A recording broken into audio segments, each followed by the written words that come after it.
the stage. ചരിത്രത്തിന്റെ ഏടുകളിൽ മുഹമ്മദ് നബി മുസ്തഫ സല്ലല്ലാഹു അലൈഹി വസല്ലമയുടെ ജീവിതം മനുഷ്യത്വത്തോടുള്ള അനുകമ്പയുടെയും സ്നേഹത്തിന്റെയും സാക്ഷ്യമായി തിളങ്ങുന്നു. നബിയുടെ ശ്രേഷ്ഠമായ സ്വഭാവം ഉൾക്കൊള്ളുന്ന എണ്ണമറ്റ അനുഭവ കഥകൾ ഇന്നത്തെ തലമുറക്ക് സന്മാർഗത്തിലേക്കുള്ള വഴികാട്ടിയായി വേറിട്ട് നിൽക്കുന്നു. അസ്സലാമു അലൈക്കും വറഹ്മത്തുള്ളാഹി വബറകാതുഹു.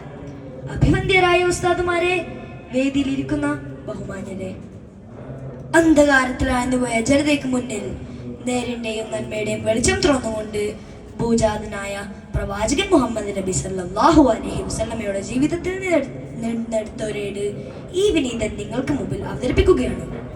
കഥയുടെ പേര് കരയുന്ന ഒട്ടകം.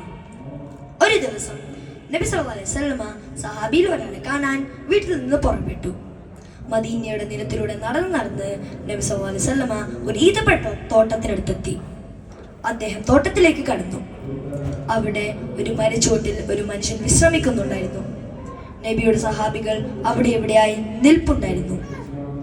പെട്ടെന്ന് ഒരു ദയനീയമായ ശബ്ദം നബിയുടെ കാതിലെത്തി. അദ്ദേഹം ചുറ്റും നോക്കി. അതാ ഒരു മരച്ചുവട്ടിൽ കെട്ടിയിട്ട ഒട്ടകം. ആ ഒട്ടകം ദയനീയമായ ശബ്ദം പുറപ്പെടുവിക്കുകയായിരുന്നു. നബി സല്ലല്ലാഹു അലൈഹി വസല്ലമ ആ ഒട്ടകത്തെ കെട്ടിയിട്ട സ്ഥലത്തെത്തി. വലിയ കണ്ണീർ കണങ്ങൾ പൊഴിച്ചുകൊണ്ട് ആ പാവം ഒട്ടകം കരയുന്നതായാണ് നബി സല്ലല്ലാഹു അലൈഹി വസല്ലമ കണ്ടത്. നബി തിരുമേനിക്ക് ആ സാധുജീവിയോട് വല്ലാത്ത അലിവ് തോന്നി.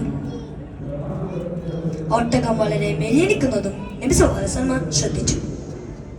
ആരാണ് ഈ ഒട്ടകത്തിനുടമസ്ഥൻ? നബി സല്ലല്ലാഹു അലൈഹി വസല്ലമ ഉറക്കെ ചോദിച്ചു.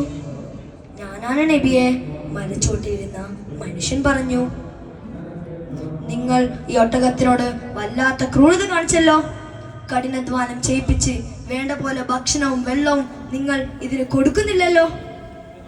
ഇത് കേട്ട ഉടമസ്ഥന് ലജ്ജ തോന്നി തുടങ്ങി. അള്ളാഹു നിങ്ങളെ ഒട്ടകത്തിന് ഏൽപ്പിച്ചിരിക്കുന്നത് നന്നായി സംരക്ഷിച്ച് അതിന് പകരം ഭാരം ചുമക്കാനാണ്. പ്രവാചകന്റെ ഈ വിസ്താരം ആ മനുഷ്യന് കുറ്റബോധമുണ്ടാക്കി. ഞാൻ ചെയ്തത് തെറ്റായിപ്പോയ നബിയെ, അള്ളാഹുവിന്റെ സൃഷ്ടിയോട് ഞാൻ കരുണ കാണിക്കേണ്ടതായിരുന്നു. ഈ കാര്യത്തിൽ എനിക്ക് വളരെ വിഷമമുണ്ട്.